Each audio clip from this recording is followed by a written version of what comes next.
분당으로 있을 때 함께 사역했던 우리 송대진 목사님이 참 좋은 곳에 오시게 돼서 우리 성서교회 성도님들과 함께 이렇게 아름다운 교회를 일궈 가신다는 그런 소식을 들을 때 참 반가웠습니다. 한번 오고 싶었는데 이 새벽에 불러주셔서 감사합니다.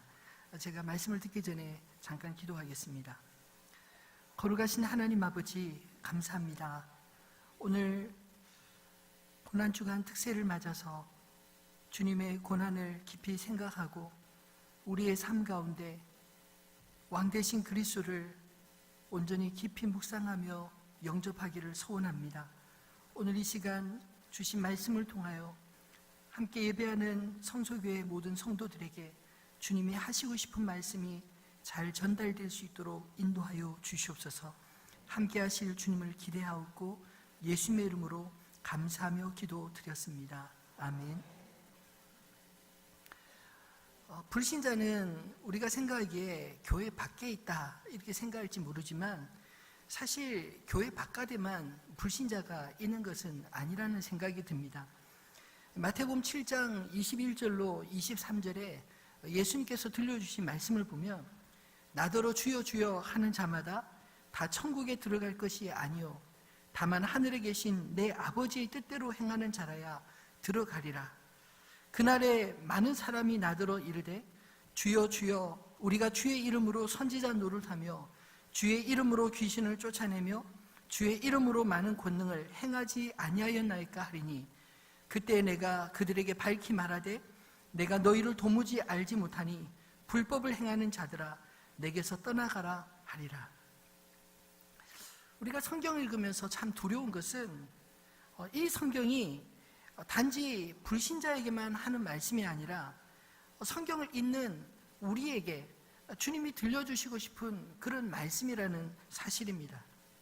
오늘 읽은 이 본문의 말씀도 원래 하나님을 모르고 안 믿는 사람들이 들어야 할 말씀이 아니라 예수를 믿는 저와 여러분에게 들려주시는 말씀이라 믿습니다. 예수님이 이 땅에 오신 목적이 무엇입니까? 오늘 37절 말씀에 주님은 정확하게 말씀하셨습니다. 빌라도가 이르되 그러면 내가 왕이 아니냐? 예수께서 대답하시되 내 말과 같이 내가 왕이니라. 내가 이를 위하여 태어났으며 이를 위하여 세상에 왔나니 곧 진리에 대하여 증언하려 함이로라.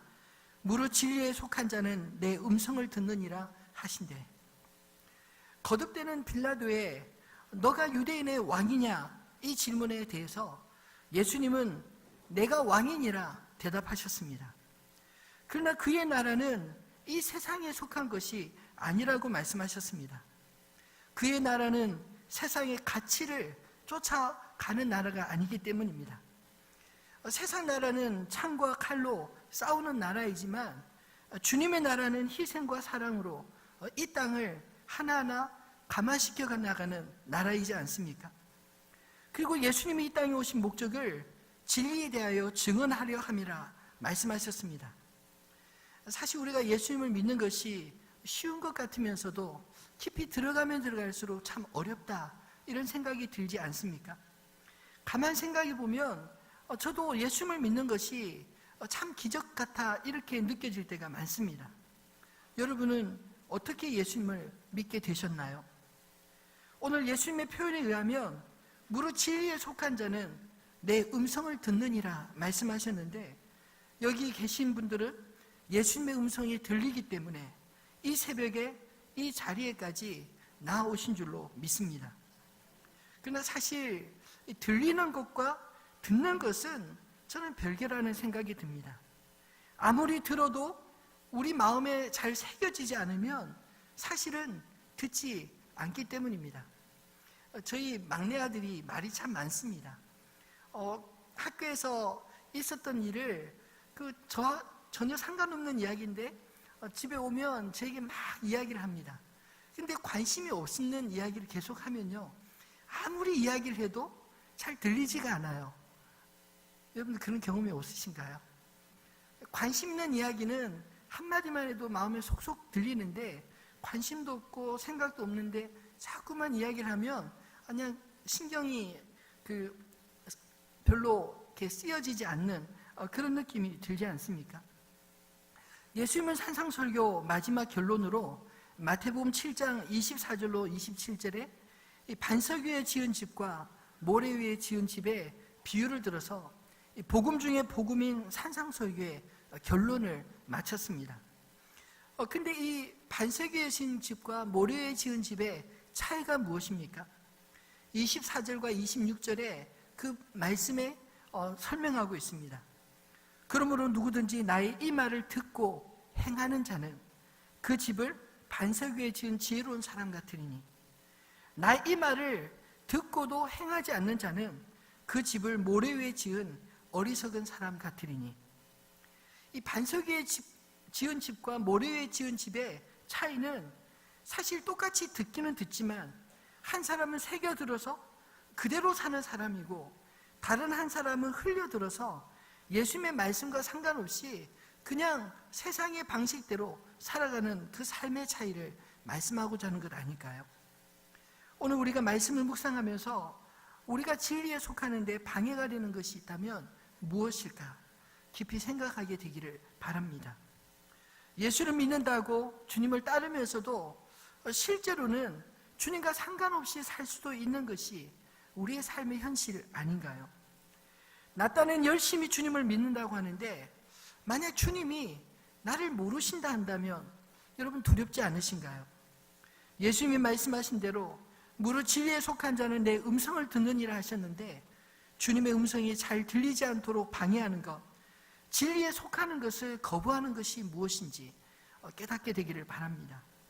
저는 오늘 말씀을 통해서 진리를 속하는 것을 거부하는 두 가지를 우리가 경계할 수 있게 되기를 바랍니다. 첫 번째로 진리에 속하는데 우리가 경계해야 될 것은 무엇이냐면 세속적인 신앙이라는 것입니다. 오늘 말씀을 묵상하면서 불행히도 세속적인 사람들로 사람의 유형으로 지목된 것이 사실은 이방인이었던 빌라도가 아니라 그 당시 종교 지도자들이었던 대제사장들의 무리라는 것이 저는 슬펐습니다. 그들의 거칠에는 거룩하게 하면서도 실제로 그 속마음은 아주 세속적인 사람들이었기 때문입니다. 말씀을 준비하면서 그들의 세속적인 코드를 오늘 본문에서 4가지로 한번 정리해 보았습니다. 첫 번째, 그들의 세속적인 코드는 외식입니다. 외식이란 말은 원래 그렇지 않은 사람이 그럴듯하게 자기를 꾸미는 그것을 외식이라 하지 않습니까? 그들이 예수를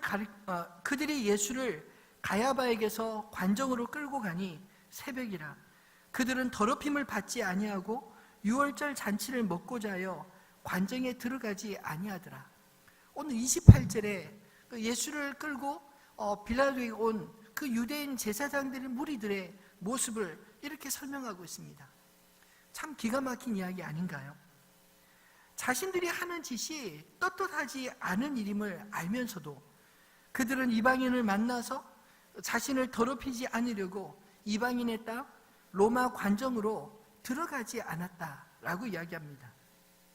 무엇이 더럽고 무엇이 깨끗한지 구별할 수 없을 정도로 그들의 양심은 썩었고 오직 사람들에게 보이는 부분만 거룩한 척 그렇게 신경 썼던 사람의 모습이 아닌가요? 두 번째, 그들의 세속적인 코드는 타협이라 말할 수 있을 것입니다. 이방인들과 상종을 하지 않을 것 같이 관정에도 들어가지 않았던 그들이었지만 예수를 죽이고자 하는 자신의 목적을 성취하기 위해 로마 총독 빌라도를 만나지 않습니까? 이 세속적인 그리스도인들은 언제든지 자신의 목적을 위해 자신의 양심을 팔게 됩니다. 사실 우리는 세상을 떠나서는 살 수 없는 존재입니다. 그러나 세상의 정욕을 위해서 살아서는 안 되는 하나님을 두려워하는 사람들 아닌가요? 타협과 관용은 다른 것입니다. 타협은 자기의 이기적인 목적을 위해 불의와 타협하는 것이라면 관용은 그 사람의 입장에서 사랑으로 용납해 주는 것이기 때문입니다. 이것을 구별하지 못하면 우리는 얼마든지 관용을 핑자해서 내 욕망을 위해 세속과 타협하지 않나요? 그리고 세 번째, 그들의 세속적인 코드는 자기 중심이라 말할 수 있을 것입니다. 37절 하반절에 보면 무릇 진리에 속한 자는 내 음성을 듣느니라. 주님은 그렇게 말씀하셨습니다. 그렇다면 이 유대인들이 진리에 속하지 않은 증거를 어떻게 볼 수 있습니까? 예수님이 진리를 선포해도 그들은 듣지 않고 하나님을 믿노라 하면서도 실제로는 자신들의 왕으로 인정하지 않았다는 것입니다. 왜냐하면 그들은 철저히 자기 중심의 신앙을 가졌기 때문입니다.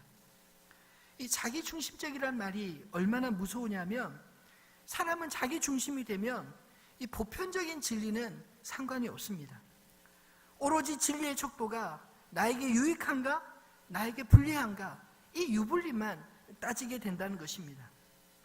만약 우리 옆집에 고아원을 짓는다고 하면 집값이 떨어질 것 같은 생각만 하고 반대하는 것이 이런 증상이 아닐까요?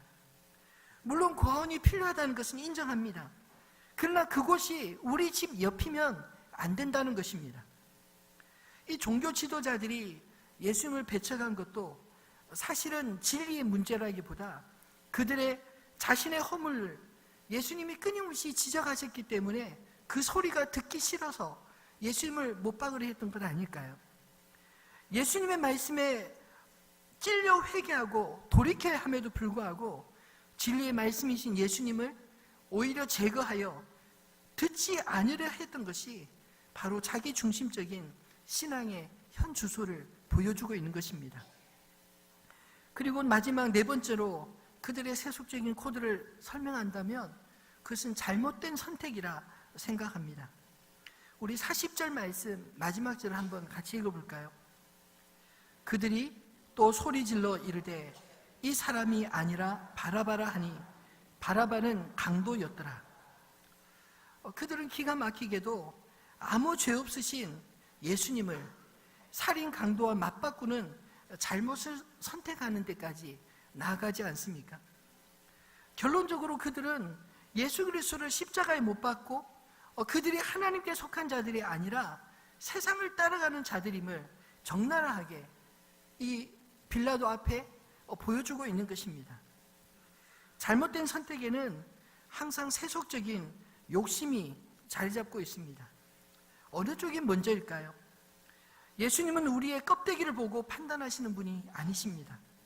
우리의 속사람이 어떠한가를 잘 아시는 분이십니다. 그 하나님 앞에서 우리의 속사람이 날마다 주의 말씀을 듣고 이 세속에 휩쓸리지 않게 되기를 주님의 이름으로 축원합니다. 두 번째로 우리가 진리에 속하는데 경계해야 될 것이 있다면 그것은 형식적인 신앙의 모습이라 생각합니다. 오늘 말씀을 묵상하면서 이 빌라도의 태도가 굉장히 형식적이라는 사실이 눈에 들어왔습니다. 행정가로서 정치적인 입지는 잘 굳혔는지 몰라도 그가 예수님의 재판을 맡은 이 자세를 살펴보면 아주 형식적이고 또 공정하지 않는 모습을 보여주지 않나요? 적어도 진실을 알고자 하는 자세도 부족했고 진지함도 없었습니다. 빌라도가 예수님을 신문할 때 너가 유대인의 왕이냐? 물었습니다. 빌라도는 아마도 예수님께서 자신을 변명할 어떤 말을 듣고 싶어 하지 않았을까요? 근데 재미있는 것은 오히려 뒤에 예수님이 빌라도에게 다시 던진 질문이었습니다. 34절에 보면 예수께서 대답하시되 이는 너가 스스로 하는 말이냐? 다른 사람들이 나에 대하여 내게 한 말이냐? 예수님은 자신에게 묻는 그 질문이 빌라도 자신에게서 나온 것인지 아니면 다른 사람들이 예수님에게 하는 말을 듣고자 하는 말인지 물으셨습니다. 그러자 그는 곧바로 수정해서 다시 이렇게 질문합니다. 빌라도가 대답하되 내가 유대인이냐? 너 나라 사람들이 사람과 대제사장들이 너를 내게 넘겼으니 내가 무엇을 하였느냐? 이 뒤의 말씀들을 따라가다 보면 이 빌라도에게 재판장으로서의 진지함과 분별력이 없는 것이 보이지 않나요? 오히려 귀찮은 듯이 내가 유대인도 아닌데 왜 나한테 와가지고 이렇게 귀찮게 하느냐, 이런 식으로 이야기를 하고 있는 것입니다. 진리에 대해서 물으면서도 실제로 그 이야기를 듣고자 하는 마음이 없었습니다. 아니, 들을 준비가 되지 않은 것은 아니었을까요? 그는 분명히 예수님이 죄가 없다는 것을 알았지만 그 문제를 해결할 의지는 없었습니다. 결국 마지막에는 진실보다 군중들의 요구대로 무죄한 예수를 강도의 죽음과 맞바꾸고 마른 것입니다. 우리가 형식적으로 주님을 따를 때 빌라도와 같은 결정적인 실수들을 할 수 있겠구나, 말씀을 묵상하면서 저는 깨닫게 되었습니다.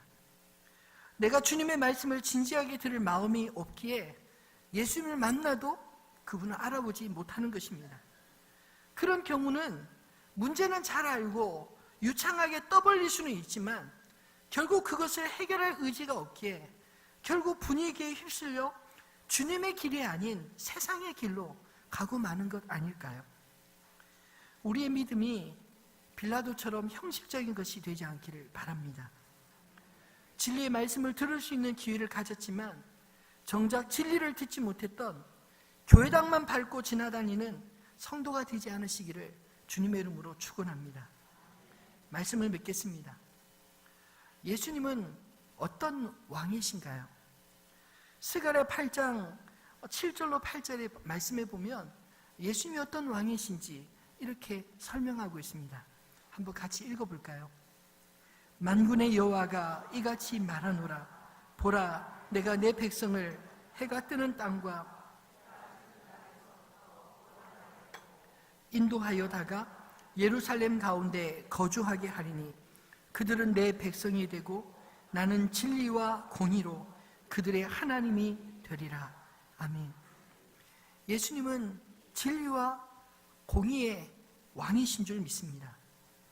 그러면 진리가 무엇일까요? 빌라도가 진리가 무엇이냐 물으면서도 정작 듣지 못했던 대답은 무엇이었습니까?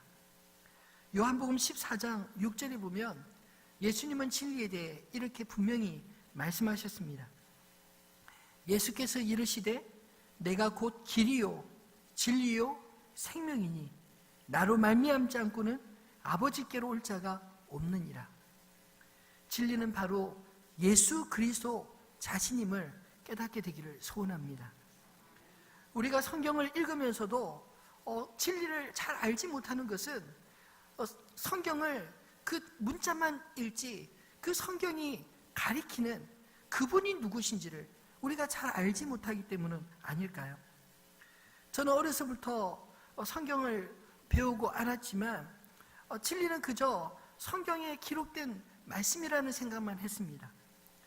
근데 그 당시에 성경을 너무나 잘 알고 있다고 생각했던 서기관들과 바리새인들이 예수님과 사사건건 부딪히는 것을 이 사복음서를 묵상하면서 깨닫게 될 때 그들이 활자화된 성경은 알았지만 정작 그 말씀에 주신 그 말씀의 주인이신 진리는 알아보지 못했구나, 이 사실을 깨닫게 되었습니다.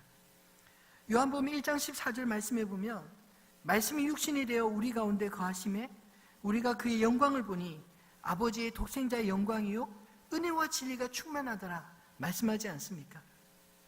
말씀이 육신이 되어 우리 가운데 거하셨던 주님이 진리라는 사실을 깨닫게 되는 순간 그분의 사랑과 그분의 은혜가 얼마나 큰지를 알게 되었습니다. 여러분, 하나님이 우리를 얼마나 사랑하시는지, 우리를 위해 자기를 아낌없이 주신 분의 그 사랑, 예수님 외에 다른 방법으로 알 수 있을까요? 예수님을 통해서만 우리가 하나님을 올바르게 볼 수 있게 된 줄로 믿습니다. 예수님을 통해서 우리가 하나님을 알지 못하면 우리는 성경을 읽으면서도 얼마든지 내 욕망을 위해서 상상 속에 하나님을 만들어 섬기기도 하고 또 두렵게도 얼마든지 사람들을 자신을 위한 이 활자화된 성경으로 사람들을 조종하던 이 유대 종교인들과 같이 될 수 있다는 사실입니다. 형식적으로 예수를 따르면 진리를 놓치게 됩니다. 세속적으로 주를 따라다니면 결국 예수를 나의 욕심과 맞바꾸어 버리게 됩니다.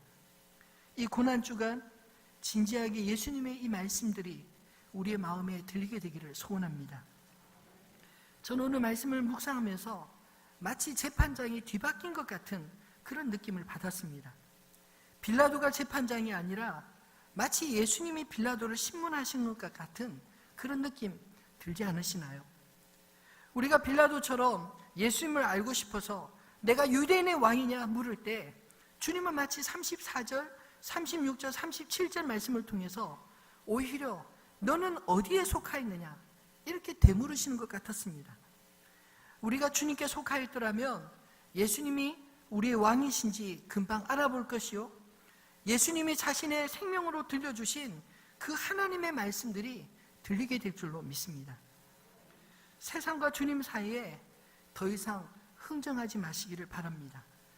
비록 우리의 심령이 세속에 찌들고 형식에 매여 있었다 할지라도 오늘 주님의 이 말씀이 들린다면 그래도 우리는 주님의 자녀인 줄 믿으시기 바랍니다. 우리 안에 진리를 가리는 세속주의와 형식주의를 경계하고 진심으로 우리의 왕 되신 주님께 돌이키는 복된 새벽이 되시기를 주님의 이름으로 축원합니다. 오늘 주신 이 말씀을 기억하면서 우리들의 찬양 489장 분당 우리가 있을 때 그 찬양집을 가지고 불렀는데 1000번을 불러봐도 이 찬양을 한번 부르도록 하겠습니다.